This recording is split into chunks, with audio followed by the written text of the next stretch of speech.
This is very unusual when you hear a DeepSink, when you hear somebody come up with something. We always have the ideas. We're always first. So I would say that's a positive. That could be very much a positive development. So instead of spending billions and billions, you'll spend less and you'll come up with, hopefully, the same solution. It's Tuesday, January 28th, 2025, and welcome back to GoodFellows, a Hoover Institution broadcast examining social, economic, political, and geopolitical concerns. I'm Bill Whalen. I'm a Hoover Distinguished Policy Fellow / moderator. I'd like to introduce you to the stars of our show. That would include former Presidential National Security Advisor, Lieutenant General H.R. McMaster, and making his long-awaited return, the grumpy economist himself, John Cochrane. John, I turn to you. I had several very distraught friends asking where you were on the last show. It seems when John Cochrane is not on this show, people's universes are fundamentally unsettled. So how are you, my friend?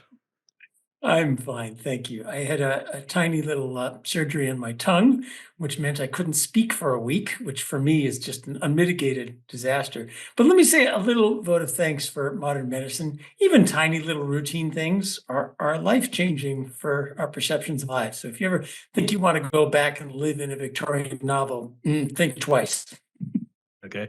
So HR, I thought maybe we could do 5 minutes on every show talking about various medical ailments, but that kind of be a depressing segment of the show. How about male pattern baldness? We can talk about that maybe. Four older guys talking about deterioration. That's so good.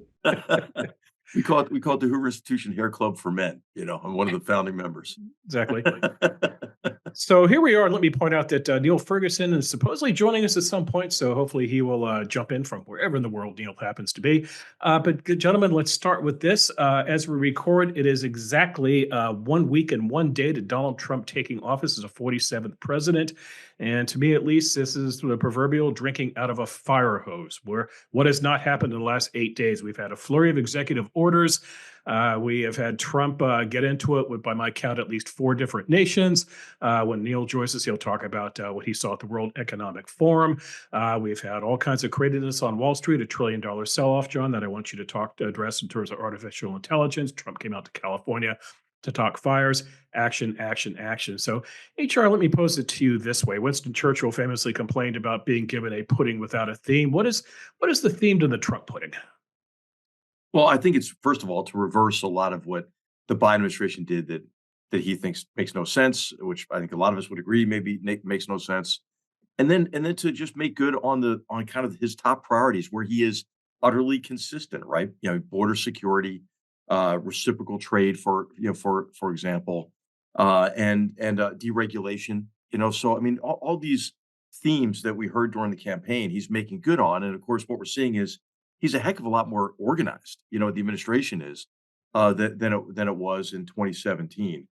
And so a lot of these executive orders are going to be contested by the courts and so forth. But you don't really have anything like the initial travel ban in 2017 that just didn't get anywhere. So I think you're seeing a higher level of organization, and you're seeing Trump make good on a lot of campaign promises and really focus on the areas where he doesn't really carry any dissonance with him. I mean, he's just, he's really, consistent in a lot of these areas.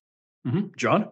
Yeah, I think it was Hamilton who said he wanted energy in the executive. Well, boy, oh boy, did we ever get energy in the executive. I do also admire the organization. They seem to know what they're doing. They parachute into agencies and know where all where the bodies are buried.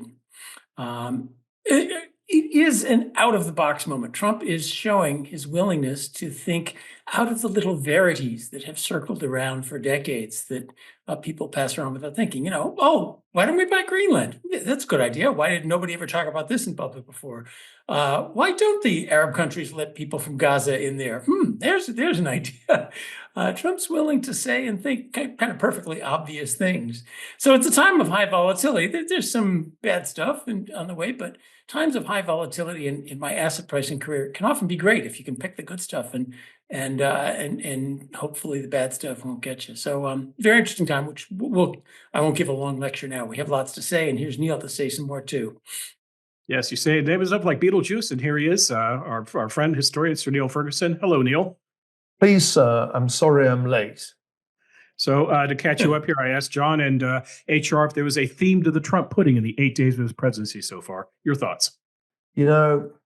and part of the reason I'm late is that there's just so much to contend with. There hasn't been so much to contend with in the first week of a presidency since Franklin Delano Roosevelt in 1933. And I think we need to recognize that his record for the number of executive orders in the first 100 days is almost certain to be broken by Donald Trump in his second term. The way I'm thinking about this is it's like the New Deal, only with the sign changed. Because if you think back to what the New Deal was, it was this radical transformative response to a terrible depression in which what we think of as the federal government today was largely created. All those agencies and entities and regulatory bodies, they were all called into being in that first term. Well, Trump's come to power at the end of a boom, and part of his task is to dismantle the New Deal state. That's what the Department of Government Efficiency in Elon's dreams, at least, is going to do. In the same way that the Roosevelt administration at the beginning was like the ultimate isolationist administration that basically shut down American foreign policy. The only thing it did of note was to cut off arms sales to everybody, even countries under attack. And the Trump foreign policy is like the entire opposite of that, where nobody knows what Trump is going to do from one day to the next, except that it will be to upset both allies and in most cases adversaries. So I'm thinking of this as like I'm in 1933, but it's sort of a negative. It's a mirror image of that transformative 100 days, and I'm struggling to keep up. I think I have a handle on some of it, but it's a full-time job keeping track of this. I'm glad you mentioned 1933 because we keep getting stories in the press about how this is 1933 redux, and it's only a matter of time before he burns down the Reichstag.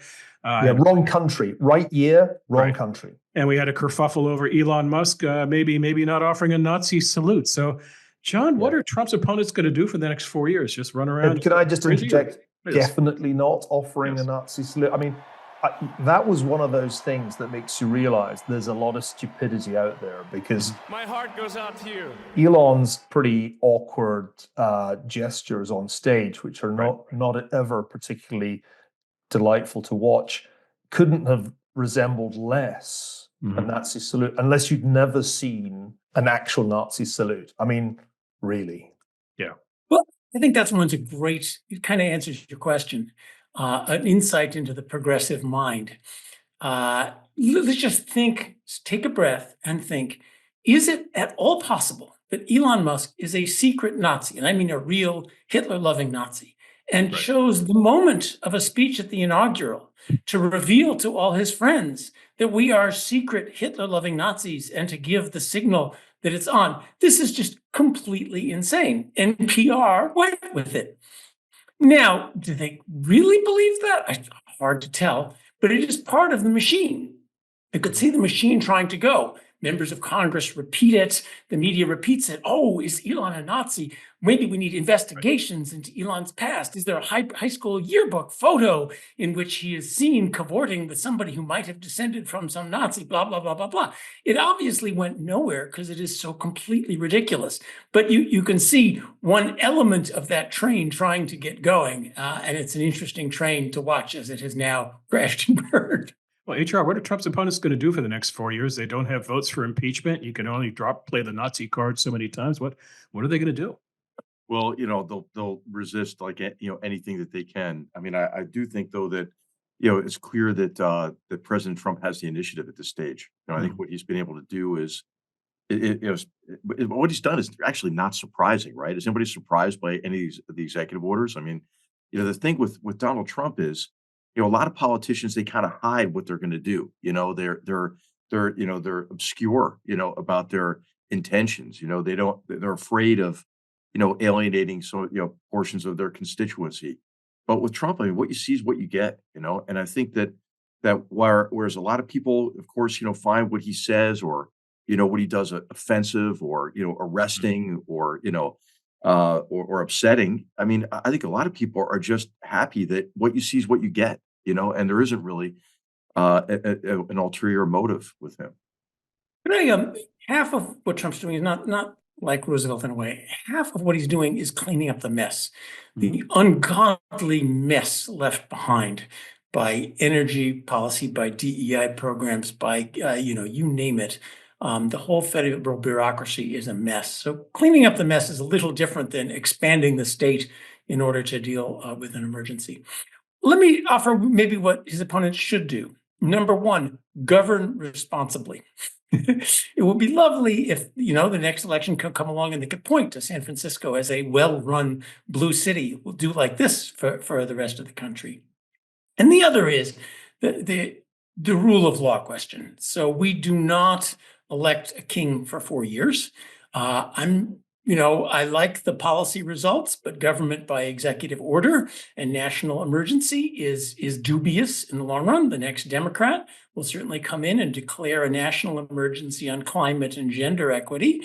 And here we go again. So I think a principled opposition who who tries to return to normal process and constrains not just on the policy outcome by whatever means, but constrains the method could be a useful thing for the country. Let's talk about a few things Trump is doing, and let's play a game I call Big Deal, Little Deal, or No Deal at All.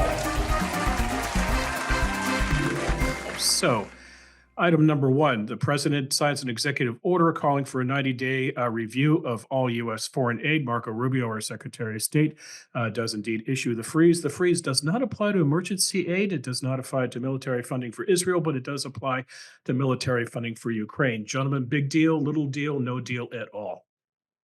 Yeah, I think it's a big deal because when you suspend it, a lot of these programs, some of which need to go, and are not effective, are hard to restart, right? Because you have people who are hired, who are delivering, whatever that aid or that assistance is. Some of this is it has to do with, very successful programs in preventive medicine, for example, like the PEPFAR program. So I do think, that's a big deal. And again, it's just one of these things where, it makes, I think, President Trump feel good to do it. But if his overall objective is to get rid of programs that don't deliver, or to stop giving assistance to people like who oppose America's agenda abroad, I mean, I'm all for that. We did a review of this in 2017 to 2018 of all foreign assistance, and we compared foreign assistance to certain countries, with the voting records as one of the as one of the measures of those countries in the United Nations, and prepared for President Trump, options, for curtailing assistance to countries who were consistently opposing us, not only in the UN, but in other ways as well. So, hey, I'm all for the overall objective of getting rid of like useless programs or ones that cut against our interests. But again, this is one of the areas where President Trump's disruptive, right? There's a lot that needs to be disrupted, but sometimes he's so disruptive that he disrupts, his own agenda, or makes it difficult for us to pursue our interests. It is a big deal. It's a big deal, though, not entirely in a negative way. I quite like the fact that Marco Rubio's 3 questions are: does it make America safer? Does it make America stronger? Does it make America more prosperous? And if the answer isn't yes, why are we doing it? And I think it will create leverage on a lot of countries, and that could be quite useful. The Ukraine military aid question, Bill, is not quite as clear-cut as you made it sound. At least my understanding is that is not impacted, except insofar as it's aid that comes out of State Department funds, and that is a very small part of the military aid to Ukraine. So I wouldn't want our listeners to get the impression that Trump just cut Ukraine off, because in fact he didn't. The real big news that I think has caught many people by surprise is that Trump's election victory has not been good news for Vladimir Putin and bad news for Volodymyr Zelensky, but just the opposite. I think that's a very big deal indeed.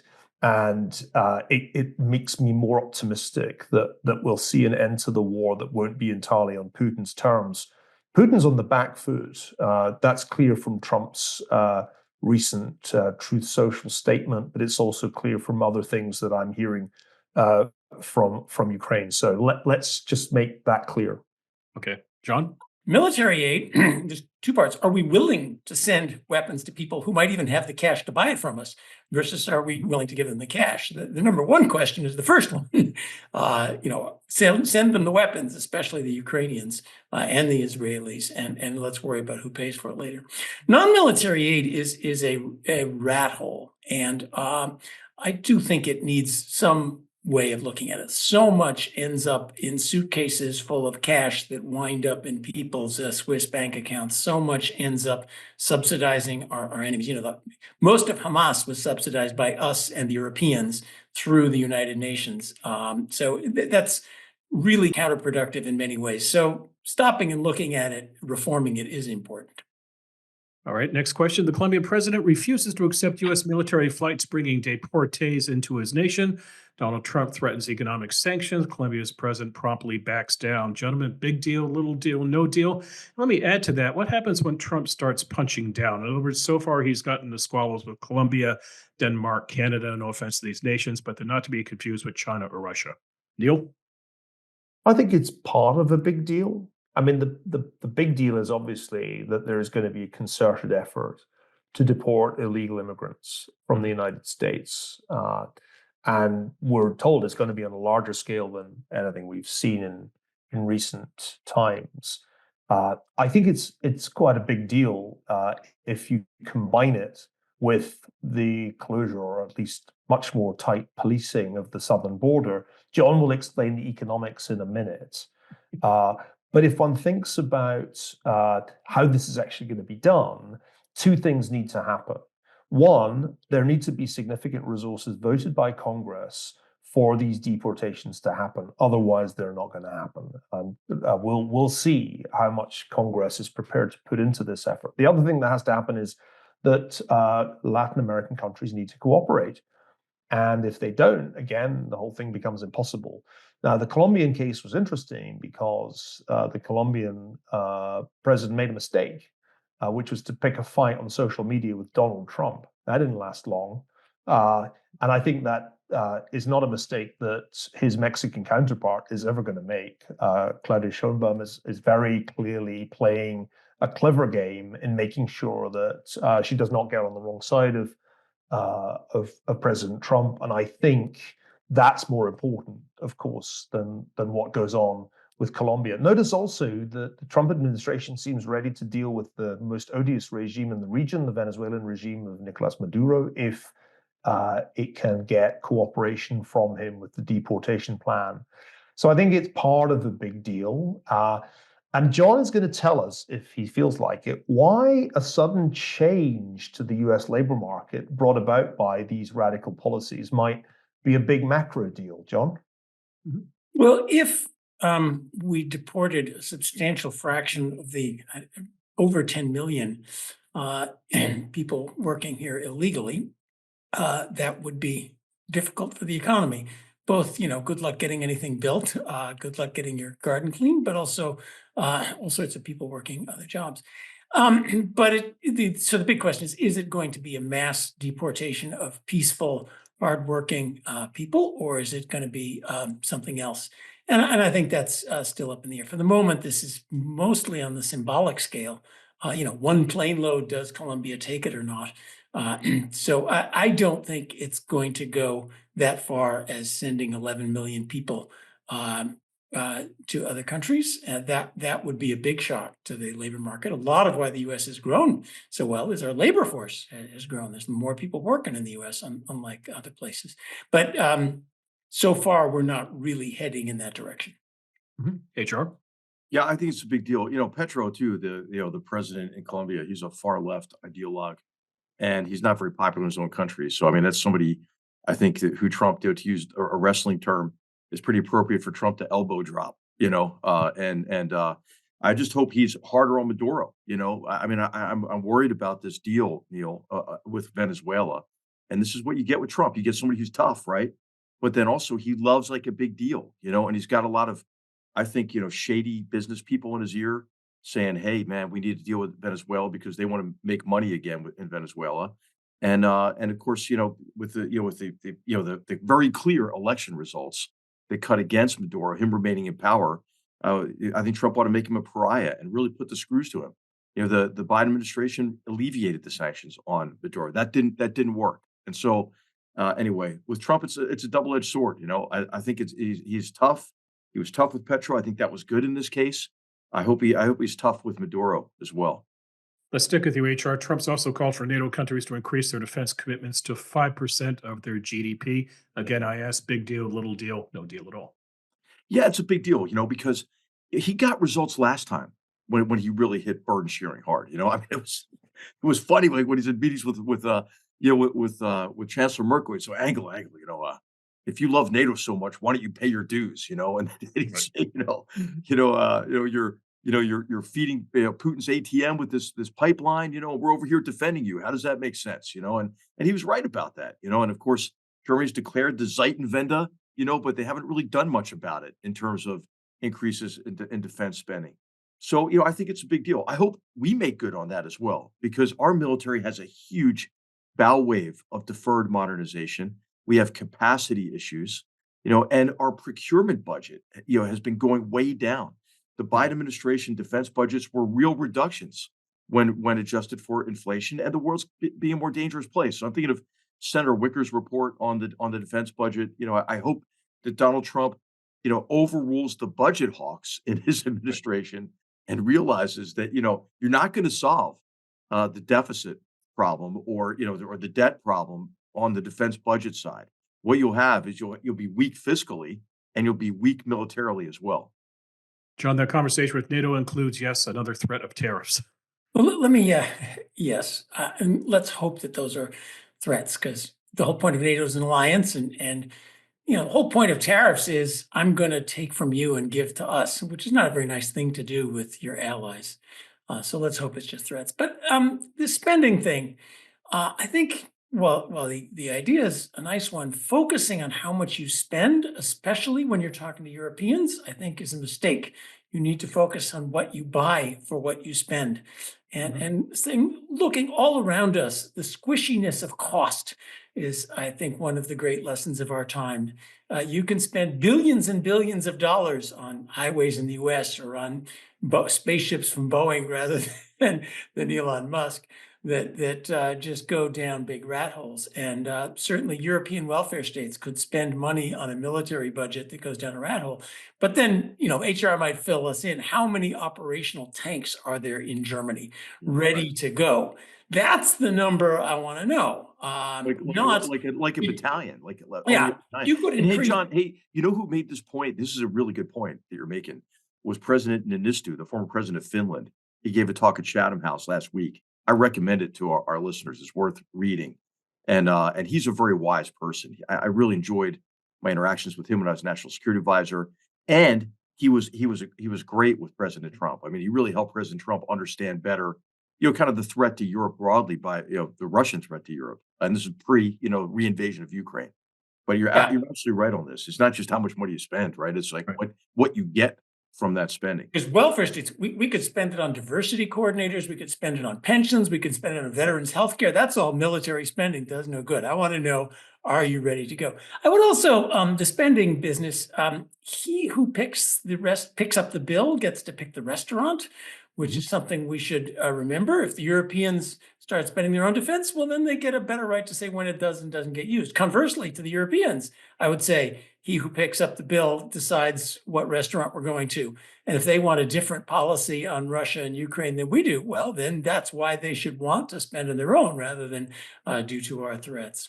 Neil, I wanted you to go last because you recently were at the World Economic Forum where you wrote just a brilliant column talking about Davos Man. I want you to tell us who this Davos Man is, who would play him in the movies, but what is the perception of Trump, the second Trump presidency in Davos? Because from reading your column, it sounds like things have changed.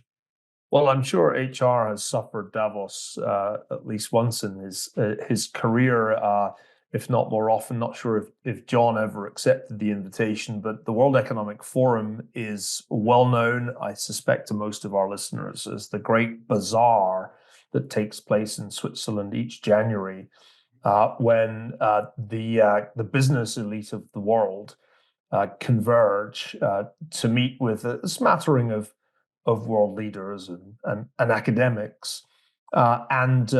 Well, according to the conspiracy theories, to lay the foundations for world government, in reality, to engage in an enormous number of business meetings in a frenzy of speed dating.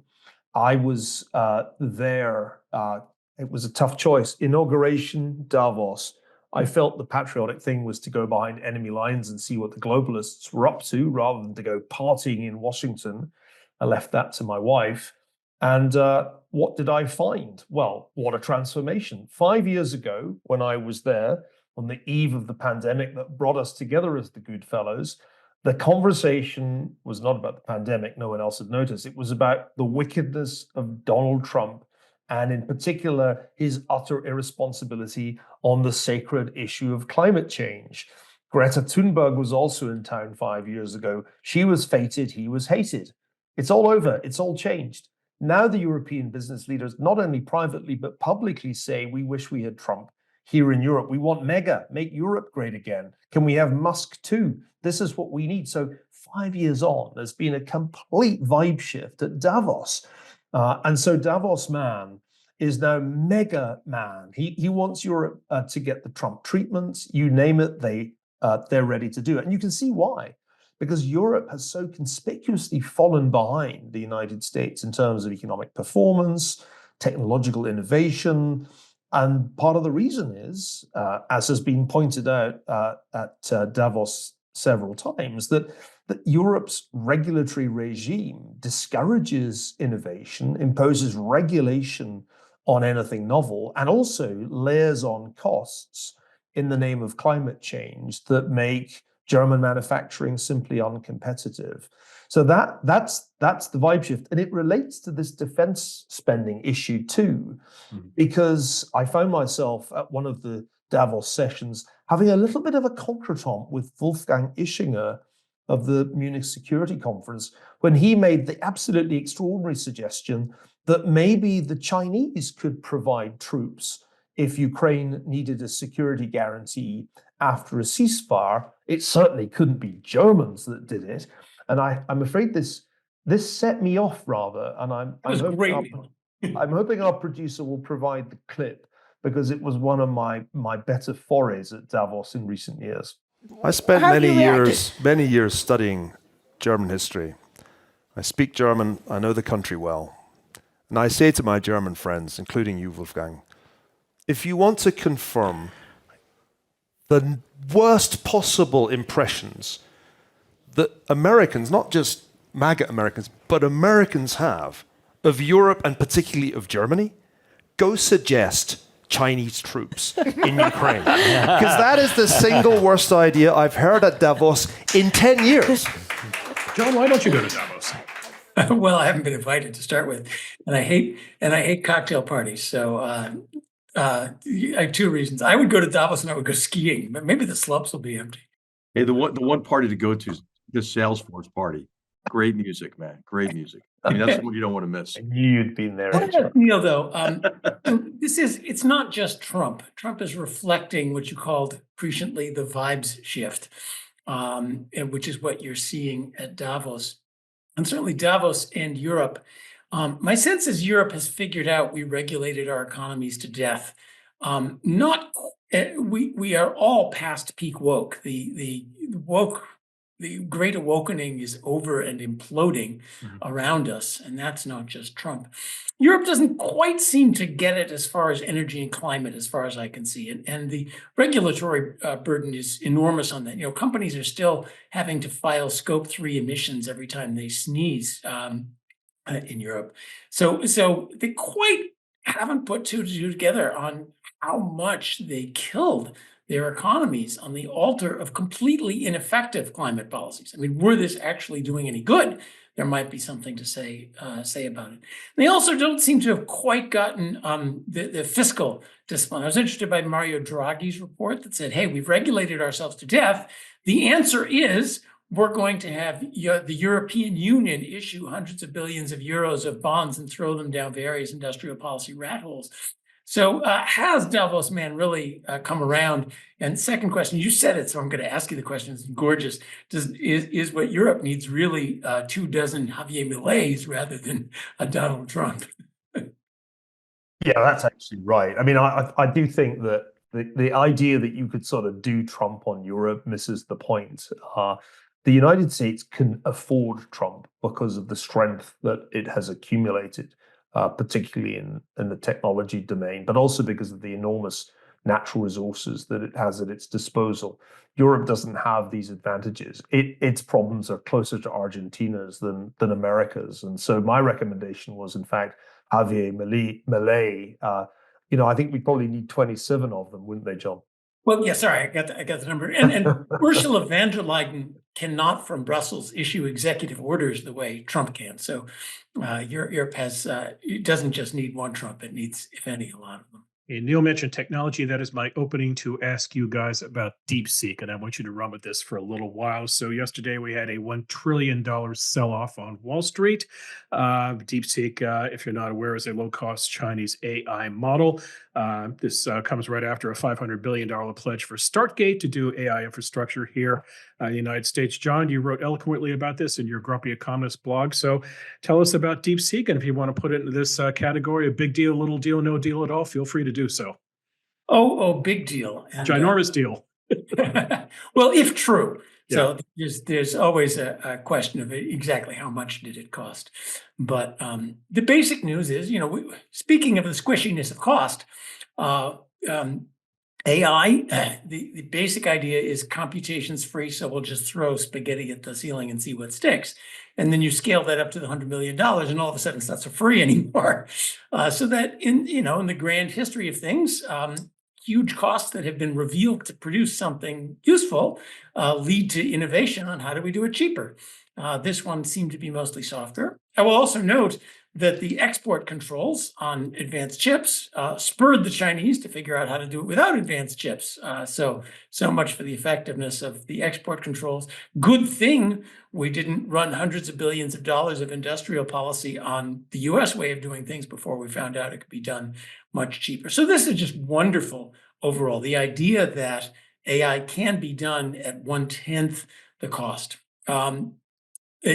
Now, the stock market fell. Let me remind people, the stock market is not the economy.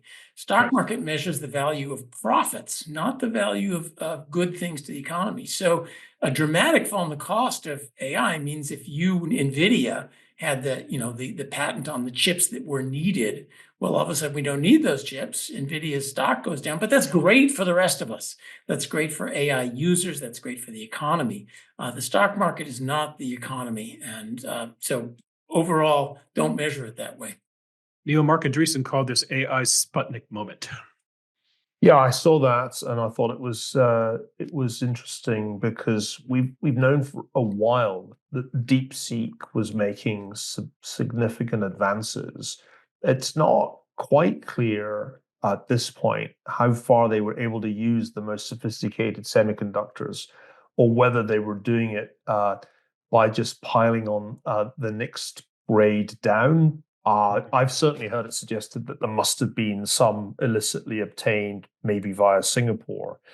But why is the Sputnik moment the right analogy? 1957, to remind our less historically minded listeners, the Soviets successfully get a satellite up into orbit and didn't do much other than beep, but it was up there. Right. And it scared the hell out of Americans in the policy elite and the wider public, because the Soviets turned out to be able to do that.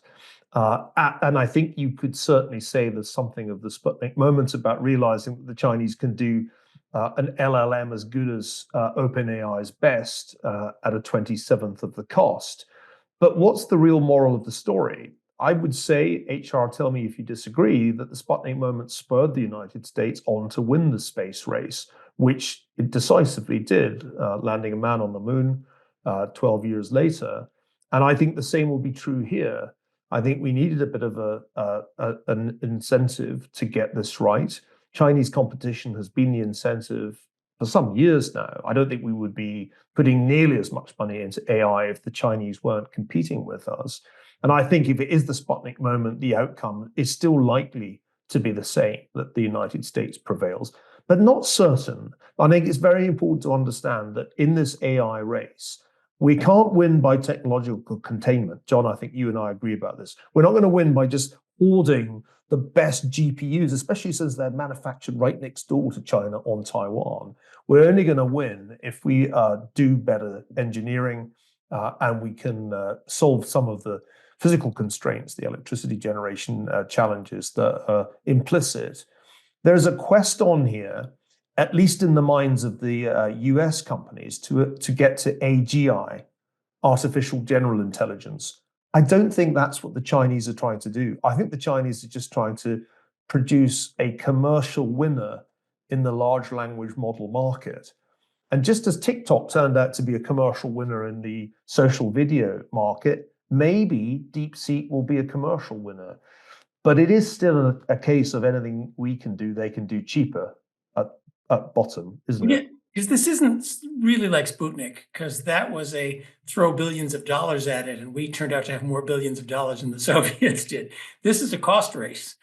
This is an efficiency race. It's sort of like Chinese manufacturing was the first way down. And it's very important that it's open source. I'm not quite sure why they made it open source. I think that was to allay all the national security hysteria that would go from anything involving China. But, if you don't like its censorship, fine, it's open source. Take out the censorship, build a new one.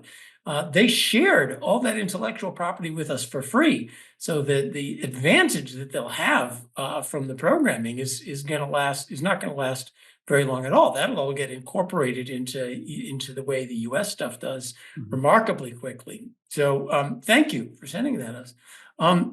The energy thing is kind of interesting. Nuclear power stocks went down as well, which I think is quite sad.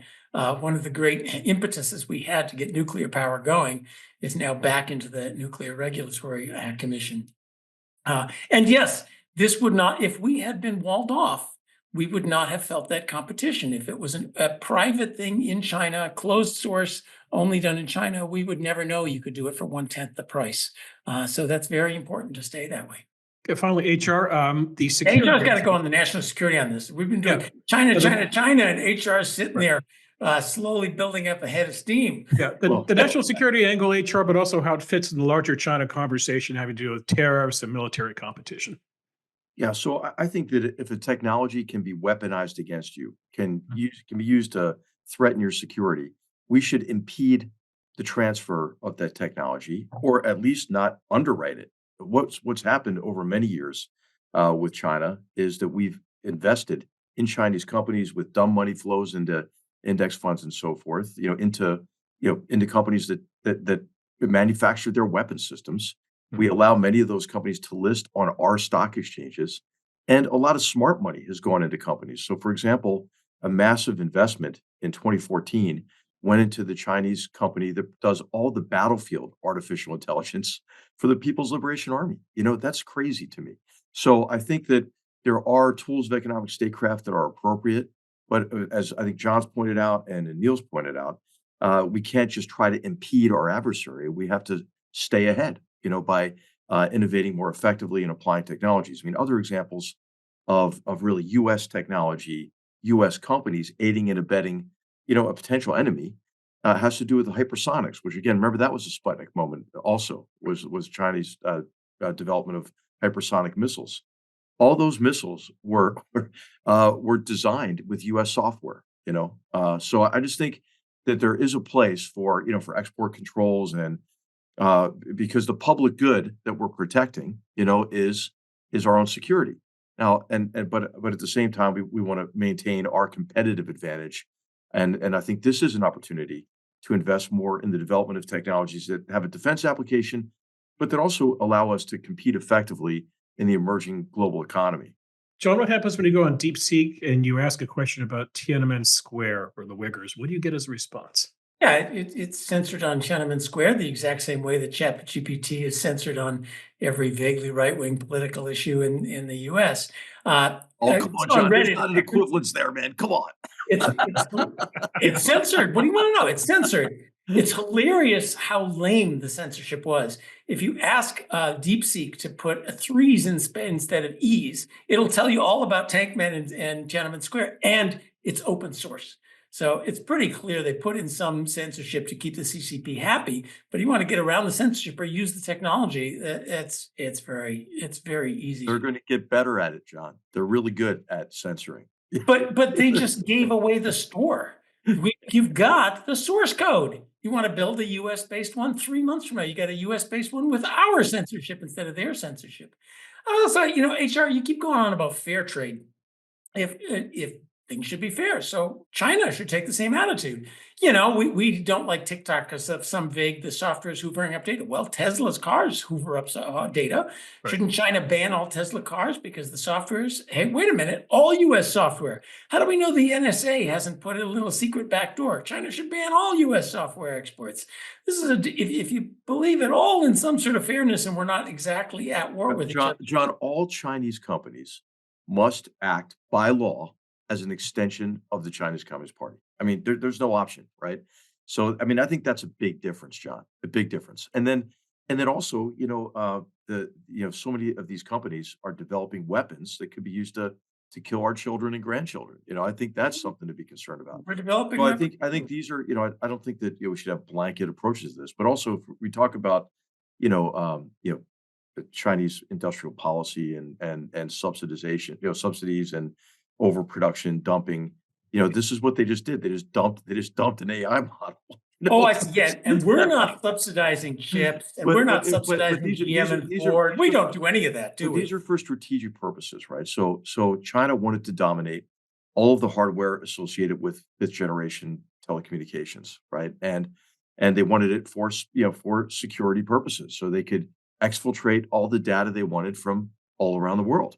So they stole U.S. technology from a number of companies, and then subsidized Huawei with $60 billion that we know of, manufactured that hardware at artificially low prices, and dumped them on the international market, so that the only two remaining alternatives to that company were on life support, Ericsson and Nokia. So I think that this is that kind of behavior is something that calls for, the application of tariffs, for example. So I mean, I know we're never going to agree on this completely, but I thought we're going to have that in some cases, right? In some cases where the public good that you're protecting is national security, then it's appropriate. If it's well and clearly defined, and not just China. But let's put off the larger discussion. I just wanted to add one great piece of technological news that my computer lit up while we were talking. Boom! The American supersonic airplane company just broke the speed of sound with the first private supersonic aircraft. So your time to fly to DC back and forth again might just get cut in half. Let's talk about wonders of the private sector. Let us ponder for a second what happens to Niall Ferguson's world if there's access to supersonic aircraft. Or hypersonic. Well, I must admit, I'm almost at the point of renouncing travel, or secretly hoping for another pandemic so that I don't have to go to Davos next year. Perish the thought to be serious for a minute. Can I just remind us all that Sputnik moments cut both ways? It is less than 10 years since China was supposedly having a Sputnik moment when AlphaGo defeated China's greatest player of the board game Go. And if you think about the history of AI, that was the moment that Xi Jinping and co realized, we've got to do AI. So the thing about Sputnik moments is interesting is that they actually are, if you think about it, a mistake from the vantage point of the person who initiates. If you give your adversary a Sputnik moment, they may turn around and up their game. I think we should try and do fewer Sputnik moments. That's my conclusion. All right, gentlemen, on to the lightning round.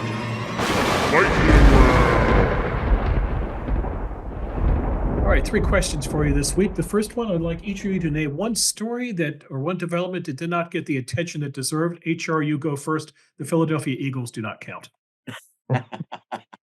Well, this goes to something Neil said earlier. I think Russia is in a very weak position. Putin's in a very weak position economically, but I think one of the stories that it didn't get enough attention is that North Korea is pulling their troops out of the Kursk area because they're suffering such significant losses. And as I mentioned before, all armies have breaking points. And I think the time is now to be tough on the Kremlin and supportive of Ukraine so Donald Trump can go in to any kind of a negotiation in a position of strength. I think the opportunity is there if President Trump wants to take it. Well, I want to give a shout out to Christopher Caldwell for a terrific new piece in the Free Press. The headline, "The Biggest Policy Change of the Century." And he makes the point that most people have barely noticed that last Tuesday, President Trump repealed affirmative action by executive order. That undoes a half century of social engineering. And that is indeed a much bigger deal than you would think if you'd been tracking this in the mainstream media. John? Yeah, which of the many? I'll just choose as long as we're on AI, that Trump canceled Biden's AI executive order, which means we will not kill AI in its infancy the way Europe is going. Part of that, we're not going to follow them down to committing suicide on our economy. All right, gentlemen. Donald Trump last week revoked security protection for John Bolton and Mike Pompeo and Anthony Fauci. He also revoked the security clearances of 51 intelligence officials who had claimed that Hunter Biden's laptop was a Russian ruse. Your thoughts on the matter, HR? Well, I think it's unfortunate. Okay, unless who knows what else President Trump did. I hope what he did is in advance of doing that, got a message to Ayatollah Khamenei and the RGC. If any harm is done to any of these individuals, you're essentially committing suicide. I mean, that would have been a good message to give him in advance of pulling the security. But these are people who are at risk, or they wouldn't have had security. And I think it's it's regrettable. John? Well, the security clearance versus the security protection are two separate. I don't want people gunned down in the streets. Removing the security clearance for an egregious political act from security people who are supposed to not do such things. That's the lightest punishment that I could imagine. Yeah, if you're going to behave like that, you shouldn't have access to any national secrets. That seems the least he could do. Neil, your thoughts, keeping in mind that security protection is very personal for you. Yeah, I have to say this is one of these vindictive acts that I can't endorse, especially as Mike Pompeo and John Bolton have been threatened by the Iranian government. I mean, there's no question that they are threatened by a hostile foreign power. And I'd say the thing that I find most puzzling about this aspect of the past week is that it's part of a surprisingly dovish stance towards Tehran that I really was not expecting. And I don't like the specifics of leaving Mike Pompeo and John Bolton, who are distinguished public servants, exposed like this. But I also don't like the strangely dovish tilt towards Iran. It makes no sense to me.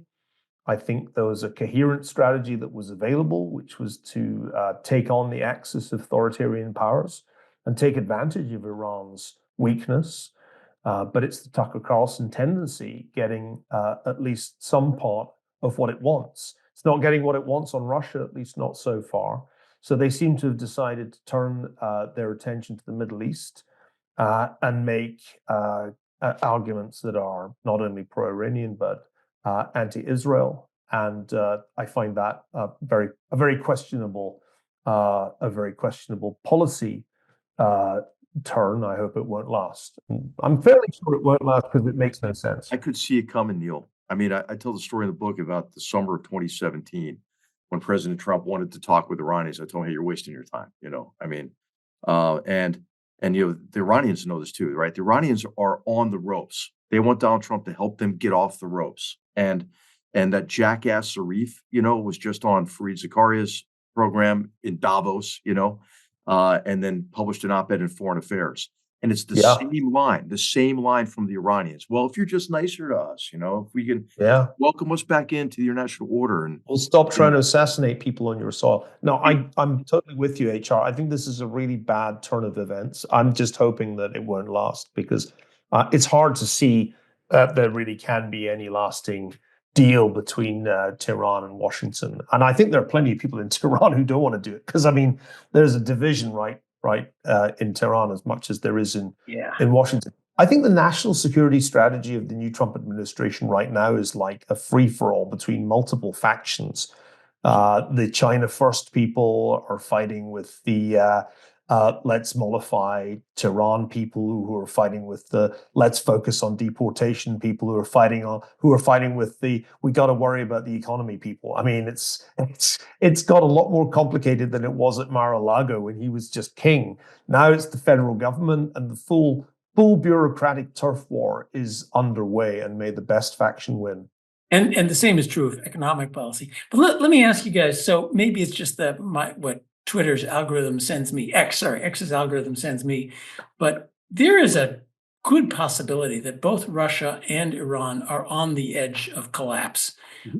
This is the moment where just a little bit being harder might push it under. But it also, I wonder whether our intelligence agencies are capable of knowing that. One of the topics that we talked about today potentially was the CIA finally figuring out that Wuhan, it just maybe did come from a lab leak. After all, something perfectly obvious to anyone who reads even mainstream media for 3 years, not giving me great confidence that these guys are on the secret, just how weak things are inside Russia or Iran, and how one little coup de grace might be the moment to do it. Yeah, I mean, I certainly think the Iranian economy is very vulnerable, and indeed, as they have barely functioning air defenses at this point, they're vulnerable in other ways too. The Russian politically vulnerable. Everybody hates them. Yeah, and the Russian story is interesting because it's clear that the Putin's war economy is really reaching breaking point financially. He also has been taking casualties that I'm sure HR would agree are absolutely unsustainable. 30,000 at least a month, right? It's like some days 1,500, 1,800 a day. U.S. was losing at peak like this many men in Vietnam in a year. So it is hard for me to see how Putin can sustain the current war effort. He will need some kind of ceasefire soon, and that I think is one reason why Trump may have foreign policy success in this area. If he keeps the pressure up, and indeed increases the pressure. Sky-high interest rates, a wave of bankruptcies potentially coming, effectively most of the economy diverted to military uses. This cannot go on very long. Yeah, 47% equivalent to GDP in defense. Okay, thank you for the number. Yeah, I think it's 30% inflation now. Really tight labor market. Sitting on piles of cash you can't convert or use. So it's pretty grim. This is why, John, I think the implication of your question is the smart strategy would be to lean on all the authoritarian powers and not to cut any of them slack at this point. Whereas, I don't know, leaning on Canada, Denmark, etc., that feels like you're leaning on the wrong people. If it's leaning on Russia and Iran. Absolutely. Actually implementing tariffs on the EU, Canada, and Mexico would be a terrible idea, and drive the Latin Americans into the arms of China. Cleaning up some of the mess that we've left sitting around, even with Canada. And on the other end, we still have tariffs on lumber from Canada. That kind of stuff's ridiculous. I would hope we would clean that up. The Denmark thing's interesting. Greenland would be a great buy for the U.S., and Denmark doesn't seem to know what to do with it. But that could be handled much more politely, I agree. All right, speaking of terrible ideas, or at least what Niall Ferguson considers a terrible idea, the Super Bowl fast approaches. So Eagles super fan H.R. McMaster, where are you going to be on Sunday the 9th? Are you going to be at the game hosting a party, or does business take you elsewhere? I think I'll be traveling, but hopefully I'll be, in front of the television by the time of game time. So, go Eagles. All right, John, it runs from about 3 o'clock to 7 o'clock in the afternoon, California time. Where are you going to be, my friend? I love Super Bowl weekend because everybody stays home and watches TV. I will either be at a normally crowded restaurant, or I will be on the slopes of my favorite Sugar Bowl ski resort, depending on the day, enjoying everybody else not being there. And Neil, it kicks off at about 11:30 p.m. London time. Is this a cure for insomnia? I just want HR's team to win. Whichever one that was. I'm now taking an uncomplicated view of American football. I can't seem to make it go away. So I'm with HR, okay? I'm with you. I'm with the Eagles.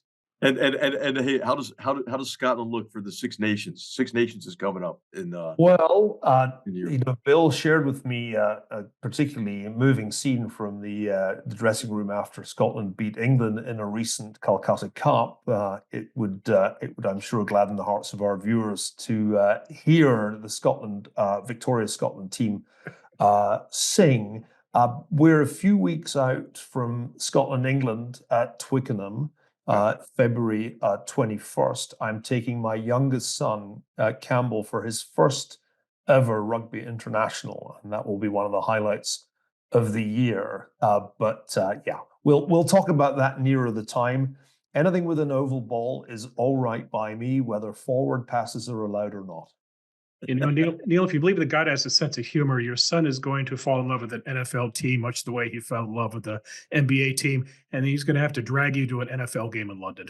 It's fine. Let 1,000 Anglo-American sports flourish, whether the ball is round or oval, large or small. Sports are part of what have made us great. And so I'm just decided to make my peace with all these different sports. Okay, gentlemen, we're going to leave it there. Great conversation. What a busy 8 days it's been, and it's only just begun. On behalf of the Goodfellows, Sir Niall Ferguson, John Cochrane, Lieutenant General H.R. McMaster, all of us here at the Hoover Institution, we hope you enjoyed this conversation. We hope you follow us regularly on YouTube. Please subscribe if you wouldn't mind. And stay tuned for our next show, which will be, as I mentioned, in early February, not long after the Super Bowl. Till then, take care. Thanks again for watching.